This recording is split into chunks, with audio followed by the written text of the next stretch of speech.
സർവാധിനാഥനായ അള്ളാഹുവിനെ സൂക്ഷിക്കണേ എന്ന് എന്നെയും നിങ്ങളെയും വളരെയധികം സ്നേഹത്തോടുകൂടെ ഓർമ്മപ്പെടുത്തുകയാണ്, ഉപദേശിക്കുകയാണ്. അള്ളാഹുവിൻ്റെ അപാരമായ അനുഗ്രഹത്താൽ ഓൺലൈനിലൂടെ നമ്മൾ സംഘടിപ്പിക്കുന്ന തഫ്സീർ പഠന ക്ലാസ്സിൻ്റെ സൂറത്തുൽ ഗാഷിയയുടെ 3-ാമത്തെ ക്ലാസ്സിലേക്കാണ് നമ്മളിന്ന് പ്രവേശിക്കുന്നത്.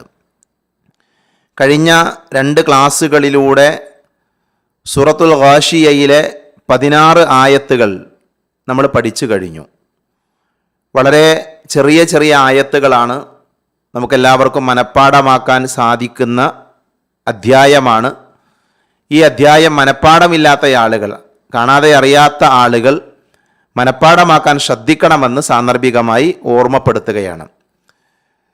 പല സന്ദർഭങ്ങളിലും നബി സല്ലല്ലാഹു അലൈഹി വസല്ലമ ഈ അധ്യായം പാരായണം ചെയ്തിരുന്നു എന്ന് നമ്മൾ മനസ്സിലാക്കിയിട്ടുണ്ട്. ഖുർആനിലെ 88-ാമത്തെ അധ്യായമാണ് സൂറത്തുൽ ഗാഷിയ. മക്കയിൽ അവതീർണമായ അധ്യായമാണ്. പരലോകവുമായി ബന്ധപ്പെട്ട കാര്യങ്ങളാണ് ഈ അധ്യായത്തിലെ ചർച്ചാ വിഷയം എന്ന് നമ്മൾ പറഞ്ഞു കഴിഞ്ഞു. അധ്യായത്തിൻ്റെ ആമുഖത്തിൽ, അധ്യായത്തിൻ്റെ തുടക്ക ഭാഗത്ത് അല്ലാഹു സുബ്ഹാനഹു വ തആല 7 വചനങ്ങളിലൂടെ ഒരു വിഭാഗം ആളുകളെക്കുറിച്ച് പറയുകയാണ്, ഒരു കൂട്ടം ആളുകളെക്കുറിച്ച്. ആ ആളുകളുടെ പ്രത്യേകതകൾ എന്തൊക്കെയാണ്? അവർ പ്രവർത്തിച്ചവരാണ്, അധ്വാനിച്ചവരാണ്. ആ മൂടുന്ന ദിവസം അവരുടെ മുഖം ഭയം നിമിത്തം അല്ലെങ്കിൽ അപമാനം നിമിത്തം കുനിഞ്ഞു പോകും. അവരധ്വാനിച്ചവരാണ്, പക്ഷേ അവർക്ക് നരകമാണ്. ആ നരകം എങ്ങനെയുള്ളതാണ്? നരകത്തിൻ്റെ അവസ്ഥകൾ എന്തൊക്കെയാണ്? എന്താണ് അവർക്ക് അവിടെ കുടിക്കാൻ ലഭിക്കുക? അവർക്ക് ഭക്ഷണം എന്തായിരിക്കും? ആ ഭക്ഷണത്തിൻ്റെ അവസ്ഥ എന്തായിരിക്കും? അതൊക്കെയാണ് ആദ്യത്തെ 7 വചനങ്ങളിലൂടെ അള്ളാഹു പറയുന്നത്. രണ്ടാമതായി മറ്റൊരു വിഭാഗം ആളുകൾ, റബ്ബിൻ്റെ ഒരു രീതിയാണ്. വിശിഷ്യ ഖുർആൻ നാം പരിശോധിക്കുമ്പോൾ ഖുർആനിൽ നരകത്തെക്കുറിച്ച് പറഞ്ഞാൽ അല്ലെങ്കിൽ നരകവാസികളെക്കുറിച്ച് പറഞ്ഞാൽ അവിടെ സ്വർഗവാസികളെക്കുറിച്ച് പറയും. അതേപോലെ തന്നെ തൗഹീദ് പറഞ്ഞാൽ അവിടെ ഷിർക്കിൻ്റെ ഓർമ്മപ്പെടുത്തലുകൾ ഉണ്ടാകും. അതേപോലെയാണ് ഇവിടെയും. ഇവിടെ ആദ്യം നരകത്തിലെ ആളുകളെക്കുറിച്ച്, നരകത്തിൻ്റെ അവസ്ഥകളെക്കുറിച്ച് പറഞ്ഞു.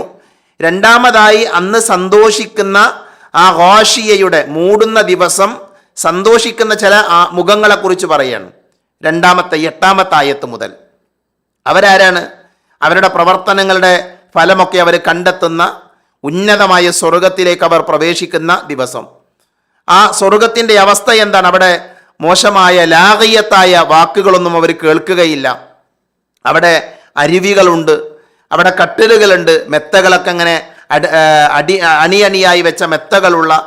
അതേപോലെ തന്നെ കോപ്പുകളുണ്ട്, കപ്പുകളുണ്ട്, വെള്ളം കുടിക്കുന്ന, ചായ കുടിക്കുന്ന, ഭക്ഷണം കഴിക്കുന്ന, ആ രീതിയിലുള്ള എല്ലാ വിധത്തിലുള്ള സുഖങ്ങളും സൗകര്യങ്ങളുമുള്ള സ്വർഗത്തെക്കുറിച്ചും അല്ലാഹു സുബ്ഹാനഹു വ തആല വർണ്ണിച്ചു. അതാണ് 16-ാമത്തെ ആയത്ത് വരെ. നമ്മൾ കഴിഞ്ഞ 2 ക്ലാസ്സുകളിൽ നമ്മളതാണ് പറഞ്ഞത്.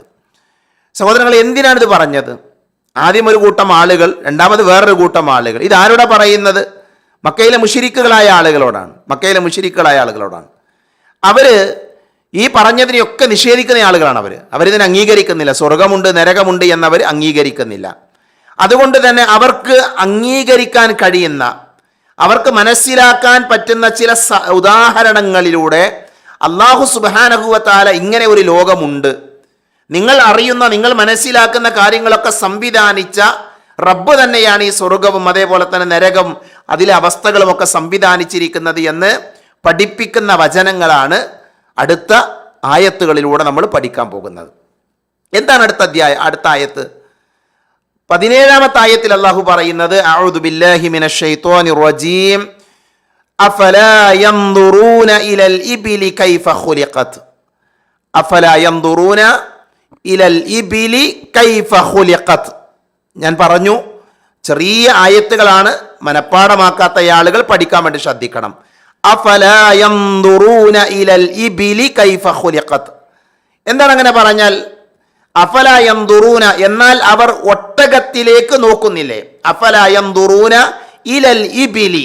അഫലാ യൻദുറൂന എന്നാൽ അവർ നോക്കുന്നില്ലേ ഇലൽ ഇബ്ലി. ഇബ്ലി എന്ന് പറഞ്ഞാൽ ഒട്ടകമെന്നാണ്. ജമലി എന്ന് പറഞ്ഞാലും ഒട്ടകമെന്നാണ് അർത്ഥം. ഇബ്ലി എന്ന് പറഞ്ഞാൽ ആണൊട്ടകത്തിനും പെണ്ണൊട്ടകത്തിനും പറയുന്ന പേരാണ് ഇബിലി എന്നുള്ളത്. മനസ്സിലായില്ലേ? അതുകൊണ്ട് തന്നെ ഇബിലി എന്നുള്ള ആ ഒട്ടകമാകുന്ന ആ വംശം, ആ ഒരു ജീവികളെ മൊത്തത്തിൽ പറയുന്ന പേരാണ് ഇബില്. അപ്പൊ അള്ളാഹ് എന്താ പറയുന്നത്? അഫലാ യൻദുറൂന, എന്നാൽ അവർ നോക്കുന്നില്ലേ. ഇല എന്ന് പറഞ്ഞാൽ ലേക്ക് എന്ന, ഇലൽ മസ്ജിദി, ഇലൽ ബൈത്തി, അതിനൊക്കെ നമ്മൾ പ്രയോഗിക്കാറുണ്ട്. അപ്പൊ ഇലൽ ഇബിലി, ഒട്ടകത്തിലേക്ക് അവർ നോക്കുന്നില്ലേ. കൈഫ എന്ന് പറഞ്ഞാൽ എങ്ങനെയാണ്, എപ്രകാരമാണ്. കൈഫ എങ്ങനെ, അല്ലെങ്കിൽ എപ്രകാരം. ഖുലിഖത്ത് എന്ന് പറഞ്ഞാൽ അത് സൃഷ്ടിക്കപ്പെട്ടിരിക്കുന്നു. ഖലഖ സൃഷ്ടിച്ചു, ഖുലിഖത്ത് സൃഷ്ടിക്കപ്പെട്ടിരിക്കുന്നു എന്ന്. അപ്പൊ എന്താ ആയത്തിന്റെ അർത്ഥം? അഫലാ യൻദുറൂന ഇലൽ ഇബിലി കൈഫ ഖുലിഖത്ത്, ഒട്ടകം എങ്ങനെയാണ് സൃഷ്ടിക്കപ്പെട്ടിരിക്കുന്നത് എന്നവർ നോക്കുന്നില്ലേ. അവർ നോക്കുന്നില്ലേ എന്തിനെ? ഇലൽ ഇബിലി, ഒട്ടകത്തിലേക്ക്. കൈഫ ഖുലിഖത്ത്, എങ്ങനെയാണത് സൃഷ്ടിക്കപ്പെട്ടിരിക്കുന്നത് എന്ന്. ഇതാണ് അള്ളാഹുവിന്റെ ചോദ്യം. എന്തിനാണ് ഈ ചോദ്യം ചോദിക്കുന്നത്? ഒട്ടകത്തെക്കുറിച്ച് സാധാരണ പറയാ സഫീനത്തു സഹ്റാ എന്നാണ്. സഫീനത്തു സഹ്റാ എന്ന് പറഞ്ഞാൽ മരുക്കപ്പൽ, മരുഭൂമിയിലെ കപ്പൽ എന്ന് വേണമെങ്കിൽ പറയാം. എന്താണ് കപ്പലിന്റെ പ്രത്യേകത? കപ്പല് വെള്ളത്തിലൂടെ ധാരാളം ഭാരം വഹിച്ചുകൊണ്ട് ഓടുന്ന ഒരു വാഹനമാണ്, അല്ലെ? മനുഷ്യൻ ഉപയോഗിക്കുന്ന ഒരു സംവിധാനമാണ്. എന്നാൽ സഫീനത്തു സഹ്റാ അഥവാ മരുഭൂമിയിലെ കപ്പൽ, മരുഭൂമിയിൽ ഭാരം വഹിക്കുന്ന ഒരു ജീവിയാണെന്ത്? ഒട്ടകം എന്നുള്ളത്. മരുഭൂമിയാണ് അതിൻ്റെ വാസസ്ഥലം. അറബികൾക്ക് പരിചയമുള്ളതും പെട്ടെന്നവർക്ക് മനസ്സിലാക്കാൻ പറ്റുന്നതുമായ അതിൻ്റെ ചില വിശേഷണങ്ങൾ, അതിനെക്കുറിച്ചുള്ള അള്ളാന്റെ ചോദ്യമാണ്. അഫലാ യൻദുറൂന ഇലൽ ഇബിലി കൈഫ ഖുലിഖത്ത്. ധാരോട മുശ്രിക്കുകളോടുള്ള ചോദ്യമാണ്, ആ ആളുകളോടുള്ള ചോദ്യമാണ്. അവിടെയുള്ള ആളുകൾക്ക് പെട്ടെന്ന് മനസ്സിലാക്കാൻ പറ്റും. ഒട്ടകത്തെ എങ്ങനെയാ സൃഷ്ടിച്ച് നിങ്ങൾ നോക്കുന്നില്ലേ എന്ന് ചോദിച്ചാൽ അവരടുത്തിടപഴകുന്ന, അവർ കണ്ടുകൊണ്ടിരിക്കുന്ന മൃഗമാണേത്? ഒട്ടകം. ആ ഒട്ടകത്തിന് ചില പ്രത്യേകതകളുണ്ട്, നമുക്കത് പറയാം. അപ്പൊ ഞാൻ പറഞ്ഞു, ഒട്ടകം എന്ന് പറഞ്ഞാൽ മരുഭൂമിയിലെ കപ്പൽ എന്നാണ് അറിയപ്പെടുക. ഭാരം കയറ്റാൻ വേണ്ടി. ഒട്ടകത്തിന്റെ പ്രത്യേകത എന്താ? എന്തിനാ അല്ലാഹു സുബ്ഹാനഹു വ തആല ഒട്ടകത്തിലേക്ക് നോക്കുന്നില്ല എന്ന് ചോദിച്ചത്? പ്രിയപ്പെട്ടവരെ, ഒട്ടകത്തെക്കുറിച്ച് നമ്മൾ പഠിച്ചാൽ ഒട്ടകത്തിന്റെ സൃഷ്ടാവിനെ നമുക്ക് മനസ്സിലാക്കാൻ പറ്റും. മനസ്സിലായോ? ഒട്ടകത്തെക്കുറിച്ച് നമ്മൾ പഠിച്ചാൽ ഒട്ടകത്തിന്റെ സൃഷ്ടാവിനെ നമുക്ക് മനസ്സിലാക്കാൻ പറ്റും.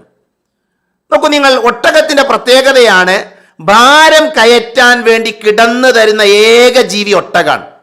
ഭാരം കയറ്റാൻ വേണ്ടി കിടന്നു തരുന്ന ജീവി.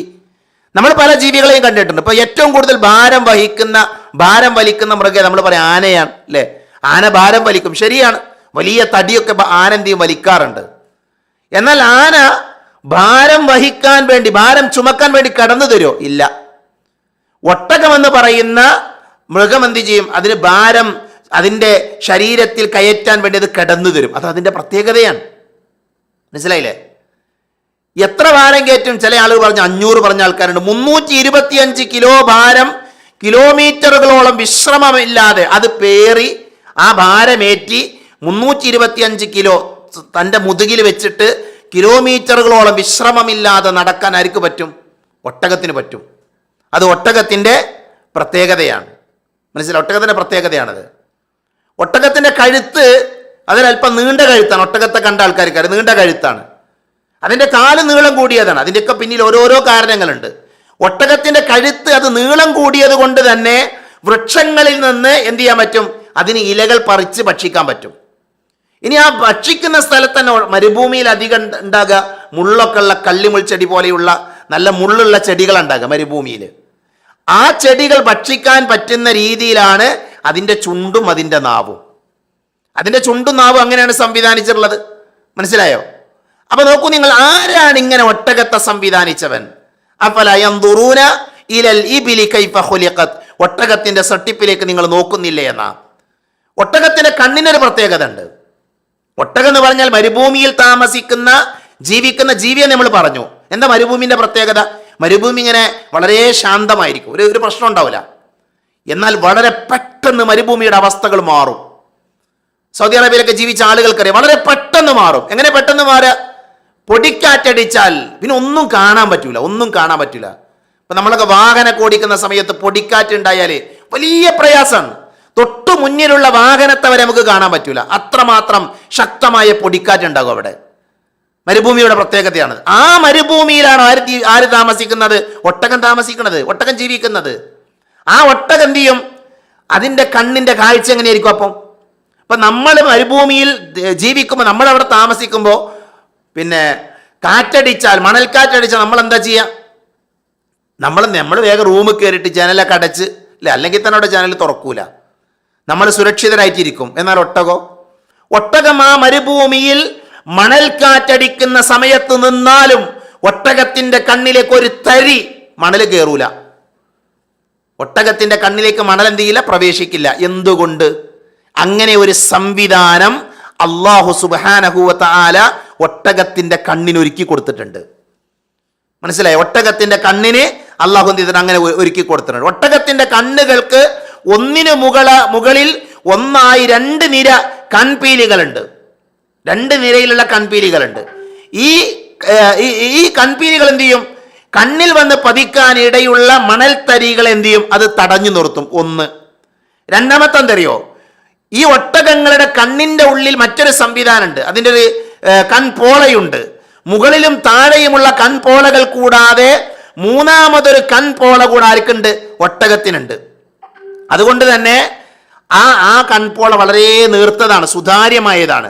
മണൽക്കാറ്റുള്ള സന്ദർഭത്തിൽ ഒട്ടകം ഈ നേർത്ത ഈ പോള കൊണ്ട് എന്ത് ചെയ്യും? കണ്ണു മൂടും. അങ്ങനെ മൂടിയാൽ അത് സുതാര്യമായത് കൊണ്ട് തന്നെ അതിലൂടെ പുറത്തേക്ക് കാണാൻ പറ്റും. എന്നാൽ മണൽ എന്ത് ചെയ്യില്ല? കണ്ണിലേക്ക് പ്രവേശിക്കുകയുമില്ല. ആരാണ് മരുഭൂമിയിൽ താമസിക്കുന്ന ഒട്ടകത്തിന് ഇങ്ങനെ ഒരു സംവിധാനം ഒരുക്കി കൊടുത്തവൻ? റബ്ബിന്റെ ചോദ്യമാണത്. അഫല യൻദുറൂന ഇലൽ ഇബ്ലി കൈഫ ഖുലിഖത്. മരുഭൂമിയിൽ താമസിക്കുന്ന ഒട്ടകത്തിന് ഇങ്ങനെ കണ്ണൊരുക്കിയവൻ ആരാണ്? ഒട്ടകത്തിന്റെ ചെവി നോക്കൂ നിങ്ങൾ. ചെവി രോമനിബിഡമാണ് ഒട്ടകത്തിന്റെ ചെവി. എന്തിനാ? ചെവിയിലേക്ക് മണൽ കയറാൻ പാടില്ല. മനസ്സിലായില്ലേ? അങ്ങനെ ആരാണ് ഒട്ടകത്തിന് ചെവി ഒരുക്കി കൊടുത്തവൻ? ഒട്ടകത്തിന്റെ കാല് നീളം കൂടിയതാണ്, നീളമുള്ള കാലാണ് ഒട്ടകത്തിൻ്റെത്. ഒട്ടകത്തിന്റെ കാല് നീളം കൂടിയതാണ്. എന്തിനാ? അത് മരുഭൂമി എന്ന് പറഞ്ഞാൽ നല്ല ചൂടുള്ള സ്ഥലമാണ്, നല്ല ചൂടുണ്ടാകും. ആ ചൂടിൽ നിന്ന് അതിൻ്റെ ശരീരത്തെ ഉയർത്തി നിർത്തണം അതിൻ്റെ നീളമുള്ള കാലുകൾ. അതിൻ്റെ കാലുകളുടെ ഒരു ധർമ്മം അതാണ്. മനസ്സിലായി? ഒരു ധർമ്മം അതാണ്. പല ധർമ്മങ്ങളുണ്ട്. ഞാൻ അതിൻ്റെ ഒരു സൈഡിലൂടെ വളരെ കുറച്ച് മാത്രമേ പറയുന്നുള്ളൂ. ആരാണ് ഇങ്ങനെ ഒട്ടകത്തിന് കാലുകൾ ഒരുക്കി കൊടുത്തവൻ? ഇനി നോക്കൂ നിങ്ങൾ, ഒട്ടകം മരുഭൂമിയിലാണ് താമസിക്കുന്നത്. നമ്മൾ പറഞ്ഞു മരുഭൂമിയിൽ ഏറ്റവും വലിയൊരു പ്രശ്നം എന്താ? പ്രതിസന്ധി. വെള്ളം കിട്ടൂല. വിചാരിക്കുന്ന സമയത്ത് എന്ത് ചെയ്യില്ല? വെള്ളം കിട്ടില്ല. എല്ലാ ജീവജാലങ്ങൾക്കും ജീവൻ നിലനിർത്തണമെങ്കിൽ എന്ത് വേണം? വെള്ളം വേണം. വെള്ളമില്ലാതെ ഒരു ജീവിക്ക് എന്ത് ചെയ്യാൻ പാടില്ല? ജീവിക്കാൻ കഴിയില്ല. നമുക്കതറിയാം. എന്നാൽ മരുഭൂമിയുടെ ഒരു പ്രത്യേകത, അവിടെ വെള്ളം കുറവാണെന്ന് മാത്രമല്ല, ശക്തമായ ചൂടുണ്ടായത് കൊണ്ട് തന്നെ എന്ത് ചെയ്യും? ശരീരത്തിലെ വെള്ളത്തെ കൂടി എന്ത് ചെയ്യും? അത് വലിച്ചെടുക്കും. അത്രയും ചൂടാണ് അവിടെ. അവിടെയാണ് ഒട്ടകത്തിന് വെള്ളമില്ലാത്തൊരു പ്രശ്നമുണ്ട്. 2, ശരീരത്തിൽ നിന്ന് വെള്ളം ചൂട് കാരണം വലിച്ചെടുക്കുന്നൊരു പ്രശ്നമുണ്ട്. ആ സ്ഥലത്ത് ഒട്ടകം എങ്ങനെയാണ് ആ മേഖലയെ, ജലവുമായി ബന്ധപ്പെട്ട, വെള്ളവുമായി ബന്ധപ്പെട്ട മേഖലയിൽ എങ്ങനെയാണ് ഒട്ടകം പ്രവർത്തിക്കുന്നത്? ഒന്ന്, ഒരു മനുഷ്യന്റെ അല്ലെങ്കിൽ ഒരു ജീവിയുടെ ശരീരത്തിൽ നിന്ന് വെള്ളം പുറത്തു പോകുന്ന മാർഗങ്ങളിൽ ഒന്ന് മൂത്രമൊഴിക്കുക എന്നുള്ളതാണ്. മൂത്രമൊഴിച്ചാൽ വെള്ളം പുറത്തു പോകും. ഒട്ടകത്തിന്റെ പ്രത്യേകത, ഒട്ടകം അടിക്കടി മൂത്രമൊഴിക്കൂല. എപ്പോഴെങ്കിലും മാത്രം എന്ത് ചെയ്യുക? ഒട്ടകം മൂത്രമൊഴിക്കുമ്പോൾ തന്നെ വളരെ കുറഞ്ഞ അളവിൽ മാത്രമാണ് എന്ത് ചെയ്യുക? ഒട്ടകം മൂത്രമൊഴിക്കുക. മനസ്സിലായോ? അതേപോലെ തന്നെ ദിവസങ്ങളോളം വെള്ളമില്ലാതെ പിടിച്ചു നിൽക്കാൻ ഉതകുന്ന ശരീര സംവിധാനം ഒട്ടകത്തിനുണ്ട്. ശാരീരികമായി അധ്വാനമുള്ളപ്പോൾ, അഥവാ ഭാരം ചുമക്കുന്ന ജോലിയൊക്കെ ചെയ്യുന്ന സമയത്ത് 10 ദിവസത്തോളം എന്ത് ചെയ്യാൻ പറ്റും? വെള്ളം കിട്ടിയിട്ടില്ലെങ്കിൽ ഒട്ടകത്തിന് ജീവിക്കാൻ പറ്റും 10 ദിവസത്തോളം. അതേപോലെ തന്നെ വിശ്രമാവസ്ഥയിൽ, ഒരു ജോലിയില്ല, അധ്വാനമൊന്നും ഇല്ലാത്തൊരവസ്ഥയിൽ മാസങ്ങളോളം വെള്ളം കിട്ടിയിട്ടില്ലെങ്കിൽ ഒട്ടകത്തിന് എന്ത് ചെയ്യാൻ പറ്റും? ഒട്ടകത്തിന് ആ മരുഭൂമിയുടെ ചൂടിൽ സുഖമായിട്ട് താമസിക്കാൻ പറ്റും. ഒരു പ്രശ്നം ഉണ്ടാവില്ല. മനസ്സിലായോ? വെള്ളം ഒട്ടകം കാണുന്ന പക്ഷം ദാഹം തീരുവോളം എന്ത് ചെയ്യും? ആ ഒട്ടകം വെള്ളം കുടിക്കും. 3 മിനിറ്റിനുള്ളിൽ 200 ലിറ്റർ വെള്ളം വരെ ഒട്ടകം എന്ത് ചെയ്യും? അകത്താക്കും. 200 ലിറ്റർ വെള്ളം അകത്താക്കും. വെള്ളം ലഭിക്കുന്ന സമയത്ത് ധാരാളം കുടിച്ചെന്ത് ചെയ്യും? ദാഹം തീർക്കും. മിച്ചം വരുന്നത് സൂക്ഷിച്ചു വെക്കാനുള്ള സംവിധാനം ഒട്ടകത്തിനുണ്ട്. മനസ്സിലായോ? ഒട്ടകത്തിന് ദാഹം ശമിച്ചാൽ മിച്ചം വരുന്ന വെള്ളം സൂക്ഷിച്ചു വെക്കാനുള്ള സംവിധാനമുണ്ട്. അതൊരു ദ്രാവക രൂപത്തിലാക്കിയിട്ട് എന്ത് ചെയ്യും? കൊഴുപ്പ് രൂപത്തിലാക്കിയിട്ട് അതിൻ്റെ ശരീരത്തിൽ അതിൻ്റെ പൂഞ്ചയിൽ എന്ത് ചെയ്യും? അത് സൂക്ഷിച്ചു വെക്കും. അഫലാ യൻദുറൂന ഇലൽ ഇബിലി കൈഫ ഖുലിഖത്. ആരാണ് ഒട്ടകത്തിൻ്റെ സൃഷ്ടിപ്പിലേക്ക് അവർ നോക്കുന്നില്ലേ? വെറുതെ അല്ല ഈ ചോദ്യം. മനസ്സിലായോ? ഞാൻ ആലോചിച്ച് നോക്കൂ, നിങ്ങൾ ആരാണ് ഒട്ടകത്തെ ഇങ്ങനെ ഇത് കേവലം വെറുതെ ഉണ്ടായതാ? ഇത് വെറുതെ ഉണ്ടായത് എങ്ങനെ ഒരു സൃഷ്ടിയെ വെറുതെ സൃഷ്ടിച്ചു? അല്ല, അതിന്റെ പിന്നിൽ അതിന്റെ വാസസ്ഥലം. ഇപ്പൊ ഇന്ത്യയിൽ രാജസ്ഥാനിലാണ് ഒട്ടകധികൾ ഉള്ളത്. രാജസ്ഥാൻ മരുഭൂമിയിലാണ് അല്ലേ ഇന്ത്യയിൽ അവിടെ ഉള്ളത്. മറ്റുള്ള ഒട്ടകം താമസിക്കുന്ന സ്ഥലങ്ങളിലൊക്കെ അതിന്റെ ഇതേ അവസ്ഥയാണ്. ഒട്ടകത്തിന്റെ കുളമ്പുകൾക്ക് പ്രത്യേകത ഉണ്ട്. ഒട്ടകത്തിന്റെ കാലിന്റെ കുളമ്പുകൾക്ക് അത് മണലിൽ ആണ്ടുപോകാതിരിക്കാനുള്ള അത്ഭുതകരമായ സംവിധാനം അവിടെ ഉണ്ട്. ഒട്ടകത്തിന്റെ ശരീരത്തിലുണ്ട്, അതിന്റെ കുളമ്പുകളിലുണ്ട്. അപ്പൊ ഒട്ടകത്തെ കുറിച്ച് ഇങ്ങനെ പഠിക്കുമ്പോൾ നമുക്ക് എന്ത് മനസ്സിലാക്കാൻ പറ്റുന്നറിയോ? ഒട്ടകത്തിന്റെ സൃഷ്ടാവിനെ നമുക്ക് കണ്ടെത്താൻ പറ്റും. മനസ്സിലായില്ലേ? അപ്പൊ നോക്കൂ നിങ്ങൾ, ഒട്ടകത്തെ അവർക്ക് അറിയാം, മക്കയിലെ മുശ്രിക്കുകൾക്ക് അറിയാം. അപ്പൊ അവരോട് ചോദിക്കണം, ഒട്ടകത്തെ ആരാ സൃഷ്ടിച്ചത്? അല്ലെങ്കിൽ ഒട്ടകത്തിന്റെ സൃഷ്ടിപ്പിലേക്ക് നിങ്ങൾ നോക്കുന്നില്ലേ? ഒട്ടകത്തെ ഈ രീതിയിൽ സംവിധാനിച്ച പടച്ച തമ്പുരാൻ അല്ലേ? അവർക്കറിയാം അള്ളാഹു ഉണ്ട് എന്ന് അവർക്കറിയാം. ഇനി നോക്കൂ നിങ്ങൾ, മക്കയിലെ ആളുകൾ, ഇപ്പം മുഹമ്മദ് നബി സല്ലല്ലാഹു അലൈഹി വസല്ലമയുടെ സ്വഹാബത്ത് തന്നെ യുദ്ധത്തിന്റെയൊക്കെ സന്ദർഭത്തിൽ, വറുതിയുടെയും പ്രയാസത്തിന്റെയൊക്കെ സന്ദർഭത്തിൽ അവർ വെള്ളം കിട്ടാതെ വന്ന സമയത്ത് ഒട്ടകത്തെ അറുക്കുകയും ഒട്ടകത്തിന്റെ മാംസം അവർ ഭക്ഷിക്കും. ഒട്ടകത്തിന്റെ ശരീരത്തിൽ നിന്ന് ആ മൃഗം സൂക്ഷിച്ചു വെച്ച അതിലെ കൊഴുപ്പുണ്ടല്ലോ, ആ കൊഴുപ്പ് പിഴിഞ്ഞ് വെള്ളമായി കുടിച്ചു എന്ന് ചരിത്രത്തിൽ നമുക്ക് വായിക്കാൻ പറ്റും. മനസ്സിലായോ? ഒട്ടകത്തിന് അതിനുള്ള ശേഷി ഉണ്ട് എന്നുള്ളത് അവർക്ക് അറിയാവുന്ന കാര്യമാണെന്ന് അർത്ഥം. അത് പറയാനാണ് ഞാനിത് പറഞ്ഞത്. അവർക്കതറിയാം. അതാ പഠിച്ചോണ്ട് ചോദ്യം, ഒട്ടകത്തിന്റെ സൃഷ്ടിപ്പിലേക്ക് അവർ നോക്കുന്നില്ലേ? ഒട്ടകത്തിനെ കുറിച്ച് പഠിച്ചാൽ എന്ത് ചെയ്യാൻ പറ്റും? സൃഷ്ടാവിനെ മനസ്സിലാക്കാൻ പറ്റും. മനസ്സിലായില്ലേ? അതാണ് ആ ചോദ്യം. ഇനി നോക്കൂ നിങ്ങൾ, അടുത്ത ചോദ്യം എന്താ? വഇല സമാഇ കൈഫ റുഫിഅത്. വഇല സമാഇ കൈഫ റുഫിഅത്. വഇല സമാഇ, വഇല സമാഇ, ആകാശത്തിലേക്കും. എന്താ ആകാശത്തിലേക്കും? അഫലാ യൻദുറൂന, മുന്നത്തെ ആയത്തിന്റെ ആദ്യ ഭാഗം എടുക്കണം. അഫലാ യൻദുറൂന ഇല സമാഇ കൈഫ റുഫിഅത്. അഫലാ യൻദുറൂന, അവർ നോക്കുന്നില്ലേ? എങ്ങോട്ട്? ആകാശത്തിലേക്കും. കൈഫ, എങ്ങനെയാണ്? റുഫിഅത്, അത് ഉയർത്തപ്പെട്ടിരിക്കുന്നത് എന്ന്. മനസ്സിലായോ? എങ്ങനെയാണ് ആകാശത്തിലേക്ക് അതെങ്ങനെയാണ് ഉയർത്തപ്പെട്ടിരിക്കുന്നത് എന്നും അവർ നോക്കുന്നില്ലേ എന്ന്. ഒട്ടകത്തിന്റെ സൃഷ്ടിപ്പിലേക്ക് അവർ നോക്കുന്നില്ലേ? അതെങ്ങനെയാണ് സൃഷ്ടിച്ചത് എന്ന്, സൃഷ്ടിക്കപ്പെട്ടത് എന്ന്. ആകാശത്തിലേക്ക് അവർ നോക്കുന്നില്ലേ? അതെങ്ങനെയാണ് ഉയർത്തപ്പെട്ടിരിക്കുന്നത് എന്ന്. എന്താ ആകാശത്തിന്റെ പ്രത്യേകത? തൂണുകളില്ലാതെയാണ് ആകാശത്തെ അള്ളാഹു ഒരുക്കുന്നത്. നമ്മളൊരു വീടുണ്ടാക്കണമെങ്കിൽ പില്ലർ വേണം, ഫൗണ്ടേഷൻ വേണം, എന്നിട്ട് ബീം വേണം, ഇതൊക്കെ വേണം ഒരു വീടുണ്ടാക്കാൻ, ഒരു കെട്ടിടം ഉണ്ടാക്കാൻ അല്ലേ? ഇപ്പൊ വലിയ കെട്ടിടം, ബുർജ് ഖലീഫ പോലെയുള്ള വലിയ വലിയ കെട്ടിടങ്ങൾ ഉണ്ടാക്കിയിട്ടുണ്ട്. പക്ഷെ അതിന് അടിത്തറുണ്ട്, അതിന് തൂണുകളുണ്ട്, ഇങ്ങനെയുള്ള സംവിധാനമുണ്ട്. എന്നാൽ ആകാശമോ? ഒരു തൂണുമില്ലാതെയാണ് ആകാശം എന്ന് പറയുന്ന മേൽക്കൂരയെ അള്ളാഹു സംവിധാനിച്ചിരിക്കുന്നത്. എന്ന് അള്ളാഹു പറയുന്ന ആകാശത്തെ നാം ഒരു സംരക്ഷിതമായ മേൽപ്പുരയാക്കിയിട്ടുണ്ട് എന്ന് അള്ളാഹു സുബ്ഹാനഹു വ തആല ഖുർആനിലൂടെ നമ്മളെ പഠിപ്പിക്കുന്നുണ്ട്. അപ്പൊ ആകാശം ഒരു മേൽക്കുരയാണ്. എങ്ങനെയല്ലേ? തൂണുകളില്ലാതെ ബിഗൈരി അമദിൻ, അമദുകളില്ലാതെ, തൂണുകളില്ലാതെ അള്ളാഹു സംവിധാനിച്ച മേൽക്കൂരയാണെന്ത്? ആകാശം. ആകാശത്ത് എങ്ങനെയാക്കി? സുരക്ഷിതമായ മേൽക്കൂര എന്നാ. സുരക്ഷിതമായ മേൽക്കൂര. ആകാശത്ത് എന്തൊക്കെ ഉണ്ട് പ്രിയപ്പെട്ടവർ? ആകാശത്ത് എന്തൊക്കെ ഉണ്ട്? ആകാശത്ത് സൂര്യനുണ്ട്. ഭൂമിയിൽ നിന്ന് 14,96,80,000 കിലോമീറ്റർ അകലെയാണ് സൂര്യൻ. എങ്ങനെ 14,96,80,000 കിലോമീറ്റർ അകലെ ഭൂമിയിൽ നിന്ന്, അത്ര അകലെ സൂര്യൻ. പക്ഷെ ആ സൂര്യൻ എവിടെയാ? ആകാശത്തുണ്ട്. എന്നല്ലാഹു പറഞ്ഞില്ലേ, കത്തിജ്വലിക്കുന്ന ഒരു വിളക്ക് നാം ഉണ്ടാക്കുകയും ചെയ്തിരിക്കുന്നു. യഅനി അശംസ്, സൂര്യനാണ് അല്ലേ?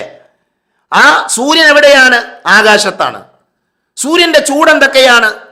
സൂര്യനിൽ നിന്ന് മാത്രം. ഇപ്പൊ ആകാശം എന്ന് പറയുന്ന ആകാശത്ത് എന്തൊക്കെയുണ്ട്? സൂര്യനുണ്ട്, ചന്ദ്രനുണ്ട്, നക്ഷത്രങ്ങളുണ്ട്, ഗ്രഹങ്ങളുണ്ട് അല്ലെ? ഇങ്ങനെ ഒരുപാട് സംവിധാനമുണ്ട്. ഗാലക്സികളുണ്ട്, ക്ലസ്റ്ററുകളുണ്ട്, പലതുമുണ്ട് ആകാശത്ത്.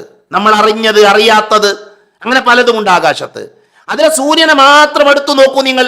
സൂര്യനിൽ നിന്ന്, ആകാശത്തുള്ള സൂര്യൻ, അതിന്റെ ഭാരം, അതിലേക്കുള്ള ദൂരം, അതിൽ നിന്ന് വരുന്ന പ്രകാശം, എന്തൊക്കെ അത്ഭുതമാണ് സൂര്യൻ. അപ്പൊ സൂര്യപ്രകാശം, സൂര്യന്റെ പ്രകാശം ഇല്ലായിരുന്നുവെങ്കിൽ നമുക്കിവിടെ ജീവിക്കാൻ പറ്റുമോ?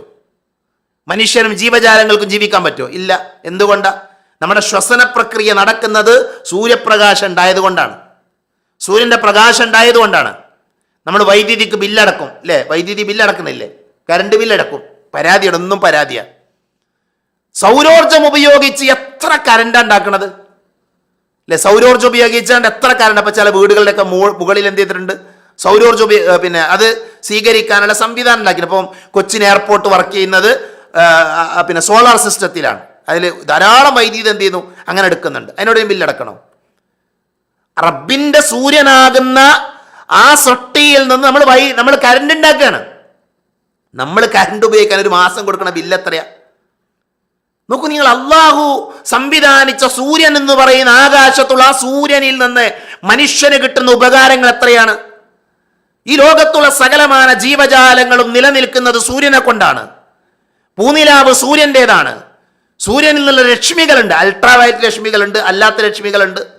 അൾട്രാവയലറ്റ് രശ്മികൾ നമ്മുടെ ശരീരത്തിൽ പതിച്ച പ്രശ്നമാണ്. അതിന് ഓസോൺ പാളി നമ്മൾ പഠിച്ചതാണ്. ഞാൻ അങ്ങോട്ടൊന്നും പോകുന്നില്ല, അതൊക്കെ നമ്മൾ പഠിച്ചു വെച്ചതാണ്. സൂര്യന്റെ ചൂട് അല്ലേ? ആ സൂര്യന്റെ ചൂട് ഒന്ന് നമ്മൾ അടുത്തായിരുന്നെങ്കിൽ, സൂര്യൻ കുറച്ചും കൂടി അടുത്തായിരുന്നെങ്കിലോ? സൂര്യൻ ഭൂമിയിൽ നിന്ന് പിന്നെ 14,96,80,000 കിലോമീറ്റർ അകലെയാണെന്ന് വെറുതെ പറഞ്ഞല്ല. അത് കുറച്ച് അടുത്തായിരുന്നെങ്കിൽ അവസ്ഥ എന്നാലും കരിഞ്ഞു പോകും നമ്മൾ, അത്രയും ചൂടാകും അല്ലേ? അപ്പം ആരാണ് ആ കണക്കനുസരിച്ച് ആകാശത്ത് സൂര്യനൊരു സ്ഥാനം നിശ്ചയിച്ച് അതിനെ കൃത്യമായി കറക്കുന്നവൻ ആരാ? ഇനി സൂര്യൻ കറങ്ങിക്കൊണ്ടിരിക്കുകയാണ്. അങ്ങനെ കറങ്ങിയിട്ടില്ലെങ്കിലോ?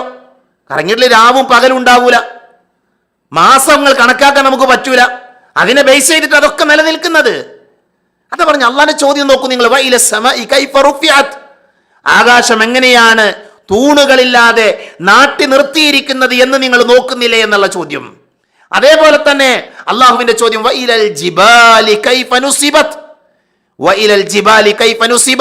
പർവ്വതങ്ങളിലേക്ക് അവർ നോക്കുന്നില്ല. അവർ നോക്കുന്നില്ലേ അവ എങ്ങനെ നാട്ടിവെക്കപ്പെട്ടിരിക്കുന്നുവെന്ന്? പർവ്വതങ്ങൾ എങ്ങനെയാണ് നാട്ടിവെച്ചത് എന്നവർ നോക്കുന്നില്ലേ? അള്ളാന്റെ ചോദ്യമാണ്. ഇവിടെ കഫല യൻദുറൂന മുമ്പ് നമ്മൾ കൊടുത്താൽ മതി. അഫല യൻദുറൂന അവർ നോക്കുന്നില്ലേ? എങ്ങോട്ട്? ഇലൽ ജിബാലി, പർവ്വതങ്ങളിലേക്ക്. കൈഫ നുസിബത്, അതെങ്ങനെയാണ് നാട്ടി നിർത്തിയിരിക്കുന്നത്? ജിബാൽ എന്ന് പറഞ്ഞാല് ജിബാൽ പർവ്വതങ്ങൾ മനസ്സിലായി? ജബലിന്റെ ജമ്മാണ് ജിബാൽ. കൈഫ എന്ന് പറഞ്ഞ് നമ്മൾ പറഞ്ഞു എങ്ങനെയാണ്. നുസിബത്ത്, നുസിബ അത് നാട്ടപ്പെട്ടിരിക്കുന്നു, അത് നാട്ടി നിർത്തുക. നുസിബത്ത് മനസ്സിലായില്ലേ? അള്ളാഹു പറഞ്ഞു വൽ ജിബാല ഔതാദ. സൂറത്തു നബയിൽ അള്ളാഹു പറഞ്ഞു വൽ ജിബാല ഔതാദ, പർവ്വതങ്ങളെ നാം ആണികളാക്കുകയും ചെയ്തില്ലേ? പർവ്വതങ്ങൾ എന്താ? പർവ്വതമാണിയാണ്. എന്താ ഈ ആണി എന്ന് പറഞ്ഞാൽ? സഹോദരങ്ങളെ, നമ്മുടെ ഭൂമിയെ അള്ളാഹു ഉറപ്പിച്ചു നിർത്താൻ വേണ്ടി ഉപയോഗിച്ച ആണിയാണെന്ത്? പർവ്വതങ്ങൾ. മനസ്സിലായോ? നമ്മൾ കാണുന്ന പർവ്വതങ്ങൾക്ക് ഭൂമിയുടെ ഉപരിതലത്തിൽ നിന്ന് മുകളിലേക്കുള്ള അതിൻ്റെ ഉയരത്തിൻ്റെ എത്രയോ മടങ്ങ് വലിപ്പത്തിൽ എന്തുണ്ട്?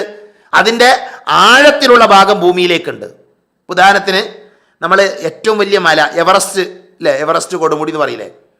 അത് എത്ര ഭാഗം മുകളിലേക്കുണ്ടോ അതിനേക്കാൾ അതിൻ്റെ 75% അല്ലെങ്കിൽ ഏകദേശം അതിൻ്റെ പകുതിയിലധികം ഭാഗം അടിയിലേക്കുണ്ടാകും. ഇത് ശാസ്ത്രം പറഞ്ഞാണ്. മനസ്സിലായില്ലേ? പർവ്വതങ്ങളെ നമുക്ക് എന്ത് ചെയ്യാം? സമുദ്രത്തിൽ പൊങ്ങിക്കിടക്കുന്ന ഒരു മഞ്ഞുമലയോട് നമുക്ക് ഉപമിക്കാം പർവ്വതങ്ങളെ. എന്താ മഞ്ഞുമലയുടെ പ്രത്യേകത? മഞ്ഞുമലയുടെ 90% വെള്ളത്തിന് താഴെ ഉണ്ടാകുക, 10% മാത്രം നമ്മൾ പുറത്ത് കാണുക. അതേപോലെയാണ് പർവ്വതങ്ങൾ. മനസ്സിലായോ? ശാസ്ത്രീയമായി പഠനം നടത്തിയ ആളുകൾ പറയുന്നത് പർവ്വതങ്ങളെ നമുക്ക് മഞ്ഞുമലയോട് ഉപമിക്കാന്നാണ്. മഞ്ഞുമലന്റെ 90% താഴെ 10% പുറത്ത് കാണാം, ബാക്കിയൊക്കെ അടിയിലായിരിക്കും. അതേപോലെയാണ് പർവ്വതങ്ങൾ. ഭൂമിന്റെ അടിയിൽ എന്തിട്ടുണ്ട്? അതങ്ങനെ ആണികളാക്കി അല്ലാഹു സുബ്ഹാനഹു വ തആല സംവിധാനിച്ചിരിക്കുകയാണ്. ഇതൊന്നും കൂടുതൽ വിശദീകരിക്കേണ്ട ആവശ്യമില്ല. വഇലൽ അർളി കൈഫ സുത്തിഹത്, ഭൂമിയിലേക്ക് അവർ നോക്കുന്നില്ലേ അത് എങ്ങനെ പരത്തപ്പെട്ടിരിക്കുന്നുവെന്ന്. വഇലൽ അർള് ഭൂമി, സുത്തിഹത്ത് എന്ന് പറഞ്ഞാൽ അത് പരത്തപ്പെട്ടിരിക്കുന്നുവെന്ന്. ഭൂമി പരന്നിട്ടാണോ? അല്ല, ഭൂമിയുടെ രൂപം എന്താണ്? ഇത് ഖുറത്തിന്റെ പന്തിന്റെ രീതിയിലാണ്, ഗോളാകൃതിയാണ് ഭൂമിക്ക്. ഭൂമി എന്തുകൊണ്ടാണ് നമുക്ക് പരന്നതായി തോന്നുന്നത്? ഭൂമി വലുപ്പമുണ്ടായത് കൊണ്ടാണ്, അല്ലേ? ഭൂമി വലുതായത് കൊണ്ടാണ് നമുക്കത് പരന്നതായി തോന്നുന്നത്. ഭൂമി ശരിക്കും എങ്ങനെയാ? ഭൂമി ഗോളാകൃതിയിൽ തന്നെയാണ്, വട്ടത്തിൽ തന്നെയാണ് ഭൂമി ഉള്ളത്. പക്ഷേ അല്ലാഹു സുബ്ഹാനഹു വ തആല ഭൂമിയെ മനുഷ്യൻ എന്താക്കി? വാസയോഗ്യമാക്കി തന്നു. യഥാർത്ഥത്തിൽ ഭൂമി ഗോളാകൃതിയിലാണ്. അതിന്റെ വലിപ്പം കാരണം നമുക്ക് പ്രതലമായിട്ട് എന്ത് ചെയ്യും? നമുക്ക് അനുഭവപ്പെടും. പക്ഷെ അള്ളാഹു എന്ത് ചെയ്തു? ഈ ഗോളാകൃതിയിലുള്ള ഭൂമിയെ അള്ളാഹു അതിന്റെ വലിപ്പത്തിലൂടെ അത് വലുതാക്കിയിട്ട് നമുക്ക് വസിക്കാൻ പറ്റുന്ന, താമസിക്കാൻ പറ്റുന്ന രൂപത്തിലാക്കി അള്ളാഹു തന്നു. മനസ്സിലായോ? ഇപ്പൊ ഭൂമിയെ കുറിച്ച് മാത്രം ആലോചിച്ച് നോക്കൂ നിങ്ങൾ. ഭൂമിയുടെ അവസ്ഥ എന്താ? എത്ര വിശാലമാണ്, എത്ര സുന്ദരമാണ്. അപ്പൊ ഇതൊക്കെ ആരാണ്? ഇതിന്റെയൊക്കെ സൃഷ്ടിപ്പിലേക്ക് നിങ്ങൾ നോക്കുന്നില്ലേ? മക്കയിലെ മുശ്രിക്കുകളോട് ആരാണ് ആകാശത്തെ സൃഷ്ടിച്ചത്, ആരാണ് ഭൂമിയെ സൃഷ്ടിച്ചത്, ആരാണ് നിങ്ങളെ സൃഷ്ടിച്ചു ചോദിച്ചാൽ അവർ പറയുന്ന മറുപടി അല്ലേ, യഖൂലുന്ന അല്ലാഹ്, അള്ളയാണെന്ന്. ആ അള്ളാഹ്ക്കാണോ സ്വർഗവും നരകം ഉണ്ടാക്കാൻ പണി? ആ അള്ളാഹുവിനാണോ സ്വർഗത്തിൽ ആളുകൾക്ക് സൗകര്യങ്ങൾ ഒരുക്കാൻ പണി? ആ അള്ളാഹുവിനാണോ നരകത്തിൽ ആളുകളെ ശിക്ഷിക്കാൻ പണി? അത് മനസ്സിലാക്കാൻ വേണ്ടിയിട്ട് അള്ളാഹു സുബ്ഹാനഹു വ തആല എന്ത് ചെയ്തത്? ഇത് പറഞ്ഞത്. മനസ്സിലായോ? ഇനി നോക്കൂ നിങ്ങൾ, നമ്മൾ ഈ പറഞ്ഞ ആയത്തിൽ പറഞ്ഞ ഖുലിഖത്ത്, റുഫിഅത്ത്, നുസിബത്ത്, സുത്തിഹത്ത്, എല്ലാ ആയത്തിന്റെ അവസാനം അങ്ങനെയല്ലേ? അഫലാ യൻദുറൂന ഇലൽ ഇബ്ലി കൈഫ ഖുലിഖത്ത് വഇല സമാഇ കൈഫ റുഫിഅത്ത് വഇലൽ ജിബാലി കൈഫ നുസിബത്ത് വഇലൽ അർളി കൈഫ സുത്തിഹത്ത്. ഈ അവസാനത്തെ ഖുലിഖത്ത്, റുഫിഅത്ത്, നുസിബത്ത്, സുത്തിഹത്ത് എന്ന് പറയുന്ന പദങ്ങൾ, ഈ പദങ്ങളൊക്കെ എങ്ങനെ പ്രയോഗിച്ചറിയോ? ഈ പദങ്ങളൊക്കെ അല്ലാഹു സുബ്ഹാനഹു വ തആല മജ്ഹൂലായിട്ടാണ്. എന്താണ് മജ്ഹൂലായിട്ട് എന്ന് പറഞ്ഞാൽ? ആരാണ് ചെയ്തത് ഇതിൽ പറയണില്ല. ഖുലിഖത്ത് സൃഷ്ടിച്ചത് എങ്ങനെ, റുഫിഅത്ത് ഉയർത്തിയത്, നുസിബത്ത് നാട്ടിയത്, സുത്തിഹത്ത് പരത്തിയത്, ആരാണ്? ഇതെന്തിനെങ്ങനെ ചോദ്യം? മജ്ഹൂലായപ്പോൾ അവർക്കത് അറിയാം.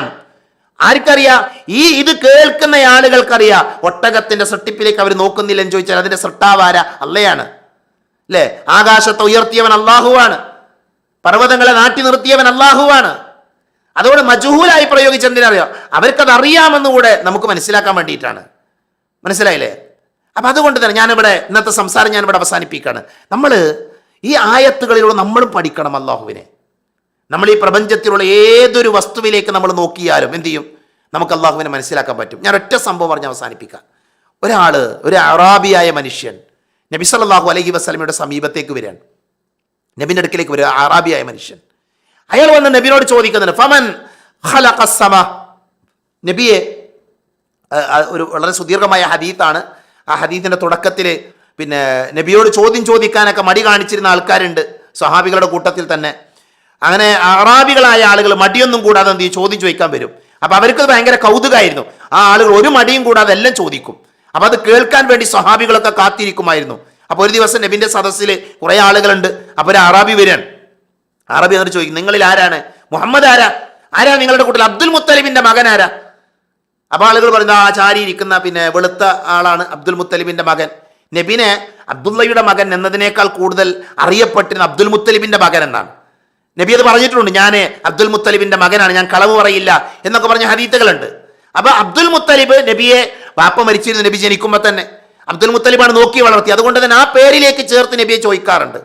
അപ്പൊ വന്ന് ചോദിച്ചത് അറാബി, ആരാ അബ്ദുൽ മുത്തലിബിന്റെ മകൻ? അപ്പൊ നബി പറഞ്ഞത്, നിങ്ങൾ അന്വേഷിക്കുന്ന ആൾ ഞാൻ തന്നെയാണ്. അപ്പൊ നബിയോടുള്ള ചോദ്യം, ഫമൻ ഖലഖസ് സമ, ആരാണ് ആകാശത്തെ സൃഷ്ടിച്ചവൻ? അപ്പൊ നബി പറഞ്ഞു, അല്ലാഹ്. ഖാല അല്ലാഹ്, അല്ലാഹു ആണെന്ന് പറഞ്ഞു. ഫമൻ ഖലഖൽ അർദ്, ആരാണ് ഭൂമിയെ സൃഷ്ടിച്ചത്? അപ്പൊ നബി പറഞ്ഞു, അല്ലാഹ്, അല്ലാഹു ആണ്. അപ്പൊ അയാൾ ചോദിച്ചു, ഫമൻ നസബൽ ജിബാല വജഅല ഫീഹാ മാ ജഅല, ആരാണ് പർവ്വതങ്ങളെ നാട്ടിയത്? ഭൂമിയെ കുറിച്ചൊക്കെ ചോദിക്കാണ്. അപ്പൊ നബി എന്ത് പറഞ്ഞു? അല്ലാഹു ആണെന്ന് പറഞ്ഞു. അല്ലാഹു ആണ് ഇതൊക്കെ ചെയ്തത്. അപ്പൊ അയാൾ പറഞ്ഞു, ഫബിഅല്ലദീ ഖലഖസ് സമാവാതി വൽ അർള വനസബൽ ജിബാല വജഅല ഫീഹാ മാ ജഅല അല്ലാഹു ജഅല അല്ലാഹു അർസലക ഇലൈനാ. അയാളുടെ ചോദ്യം എന്താ അറിയോ? നിങ്ങൾ പറഞ്ഞല്ലോ നബി അല്ലാഹുവാണ് പിന്നെ ആകാശത്തെ സൃഷ്ടിച്ചത്, ഭൂമിയെ സൃഷ്ടിച്ചത്, പർവ്വതങ്ങളെ നാട്ടി നിർത്തിയെന്നൊക്കെ പറഞ്ഞല്ലോ. ആ അല്ലാഹുവാണോ? ഇപ്പൊ നിങ്ങൾ പറഞ്ഞ ആകാശത്തെ സൃഷ്ടിച്ച, ഭൂമിയെ സൃഷ്ടിച്ച, പർവ്വതങ്ങളെ നാട്ടി നിർത്തിയ ആ അല്ലാഹുവാണോ റസൂലായി താങ്കളെ നിയോഗിച്ചത്? നബിയോടുള്ള ചോദ്യമാണ്. അപ്പം നബി പറഞ്ഞു, നാം, അതെ, ആ അള്ളാഹു തന്നെയാണ് എന്ത് ചെയ്തത്, റസൂലായിട്ട് എന്നെ നിയോഗിച്ചത്. അപ്പോൾ അയാൾ ചോദിച്ചു, എന്താണ് ഇസ്ലാം, എന്താണ് ഈമാൻ, എന്താണ്? നബി സല്ലല്ലാഹു അലൈഹി വസല്ലമ ഈമാനും ഇസ്ലാമും ഒക്കെ അയാൾക്ക് പറഞ്ഞു കൊടുത്തു. അതൊക്കെ കേട്ടു. എന്നിട്ട് അയാൾ നബിയോട് പറഞ്ഞു, നബിയെ, നിങ്ങൾ ഈ പറഞ്ഞതിൽ നിന്ന് ഒന്നും ഞാൻ കൂടുതൽ ചെയ്യൂല, ഈ പറഞ്ഞതിൽ ഒന്നും ഞാൻ കുറക്കൂല. എന്താണോ പറഞ്ഞത് അത് അതേപോലെ ഞാൻ ചെയ്യും. മനസ്സിലായോ? അതേപോലെ ഞാൻ ചെയ്യും. എന്നിട്ട് അയാൾ നബി സല്ലല്ലാഹു അലൈഹി വസല്ലമയുടെ മുമ്പിൽ നിന്ന് ഇറങ്ങിപ്പോകുന്നുണ്ട്. അപ്പൊ നബി പറഞ്ഞ വാചകം തരയൂല, ഇൻ സ്വദഖ ലയദ്ഖുലന്നൽ ജന്ന. അയാൾ സത്യമാണ് പറഞ്ഞത് എങ്കിൽ, അയാൾ ആ പറഞ്ഞതിൽ സത്യസന്ധമായി നിലനിന്നാൽ അയാൾ സ്വർഗത്തിന്റെ അവകാശിയാണ് എന്ന് നബി സല്ലല്ലാഹു അലൈഹി വസല്ലം പറഞ്ഞു. വേറെ ഹദീസിലുള്ളത്, നിങ്ങൾക്ക് സ്വർഗാവകാശിയായ ഒരാളെ കാണണമെന്ന് നബി ചോദിച്ചു. അപ്പൊ അവർ പറഞ്ഞു, അതെ, ഞങ്ങൾക്ക് കാണണം. ദാ പോകുന്ന മനുഷ്യൻ, അയാൾ സ്വർഗത്തിന്റെ അവകാശിയാണ് എന്ന് നബി സല്ലല്ലാഹു അലൈഹി വസല്ലമ പറഞ്ഞു. നോക്കൂ പ്രിയപ്പെട്ടവരെ, ഒരു മനുഷ്യൻ അയാൾ വന്ന് ചോദിക്കുന്ന, ആരാണ് ആകാശത്തെ സൃഷ്ടിച്ചത്, ആരാണ് ഭൂമിയെ സംവിധാനം, ആരാണ് പർവ്വതങ്ങളെ അള്ളാഹുവാണ്. അയാൾക്ക് ബോധ്യമാവുകയാണ്. അയാൾ ആ സൃഷ്ടാവിനെ അംഗീകരിക്കുകയാണ്. ആ സൃഷ്ടാവിനെ അംഗീകരിച്ചാൽ, അവന്റെ പ്രവാചകനെ സ്വീകരിച്ചാൽ, ആ പ്രവാചകൻ കൊണ്ടുവന്ന മതം പുൽകിയാൽ, ആ മതമനുസരിച്ച് ജീവിച്ചാൽ, മനുഷ്യന്റെ മരണത്തിനപ്പുറമുള്ള എന്നെന്നും നിലനിൽക്കുന്ന അനന്തമായ വിശാലമായ ഒരിക്കലും മരണമില്ലാത്തൊരു ലോകമുണ്ട് നമുക്ക്. ആ ലോകത്ത് നമുക്ക് എന്ത് ചെയ്യാൻ പറ്റും? നമുക്ക് വിജയിക്കാൻ പറ്റും. മനസ്സിലായില്ലേ? അതിനെന്ത് വേണം? നമ്മൾ അള്ളാഹുവിനെ കൃത്യമായി പഠിക്കണം. അതിന് നമ്മളെ സഹായിക്കുന്ന ആയത്തുകളാണ് ഇന്ന് നമ്മൾ പഠിച്ച ഈ 4-5 ആയത്തുകൾ. ഇൻഷാ അല്ലാഹ് ഇതിൻ്റെ ബാക്കിയുള്ള ചെറിയ കുറച്ച് ഭാഗം കൂടെ അടുത്തൊരു ക്ലാസ്സിൽ നമുക്ക് എന്ത് ചെയ്യാം, നമുക്കത് വിശദീകരിക്കാം. എന്നിട്ട് ഈ സൂറത്ത് നമുക്ക് അവസാനിപ്പിക്കാം. കാര്യങ്ങൾ കൃത്യമായി പഠിക്കാൻ, മനസ്സിലാക്കാൻ, അതനുസരിച്ച് കൊണ്ട് ജീവിക്കാൻ അല്ലാഹു സുബ്ഹാനഹു വ തആല നമ്മെ എല്ലാവരെയും അനുഗ്രഹിക്കുമാറാകട്ടെ. അറിഞ്ഞുമറിയാതെയും നമ്മുടെ ജീവിതത്തിൽ സംഭവിച്ചു പോയ ചെറുതും വലുതുമായ എല്ലാ തെറ്റുകുറ്റങ്ങളും അള്ളാഹു പുറത്ത് മാപ്പാക്കി തരുമാറാകട്ടെ. രോഗം കൊണ്ട് ബുദ്ധിമുട്ടുന്ന ധാരാളം ആളുകളുണ്ട്, അള്ളാഹു അവർക്ക് ശിഫ നൽകുമാറാകട്ടെ. മരണപ്പെട്ടു പോയവർക്ക് അള്ളാഹു മഗ്ഫിറത്ത് നൽകി അനുഗ്രഹിക്കുമാറാകട്ടെ. ഫലസ്തീനിന്റെ മണ്ണിൽ വേദനിക്കുന്ന, പ്രയാസപ്പെടുന്ന നമ്മുടെ സഹോദരങ്ങൾ, സഹോദരികൾ, കുട്ടികൾ അള്ളാഹു സുബ്ഹാനഹു വ തആല അവരുടെ പ്രയാസങ്ങൾ തീർത്തു കൊടുക്കുമാറാകട്ടെ. അവരിൽ നിന്ന് മരണപ്പെട്ടു പോയ ആളുകൾക്ക് ഷഹീദിന്റെ ദറജ നൽകി അള്ളാഹു അവരെ ആദരിക്കുമാറാകട്ടെ. അല്ലാഹു മഗ്ഫിർ ലിൽ മുഅ്മിനീന വൽ മുഅ്മിനാത്ത് വൽ മുസ്ലിമീന വൽ മുസ്ലിമാത്ത് അൽഅഹ്യാഅ മിൻഹും വൽ അംവാത്ത്. അല്ലാഹുമ്മ അജിർനാ മിനൻ നാർ, അല്ലാഹുമ്മ അജിർനാ മിനൻ നാർ, അല്ലാഹുമ്മ അജിർനാ മിനൻ നാർ. റബ്ബനാ ആതിനാ ഫിദ് ദുനിയ ഹസന വഫിൽ ആഖിറതി ഹസനതൻ വഖിനാ അദാബൻ നാർ. റബ്ബനാ തഖബ്ബൽ മിന്നാ ഇന്നക അൻതസ് സമീഉൽ അലീം. ആമീൻ ആമീൻ ബിറഹ്മതിക യാ അർഹമർ റഹീമീൻ. വആഖിറു ദഅവാനാ അനിൽ ഹംദുലില്ലാഹി റബ്ബിൽ ആലമീൻ. അസ്സലാമു അലൈക്കും വറഹ്മത്തുള്ളാഹി വബറകാതുഹു.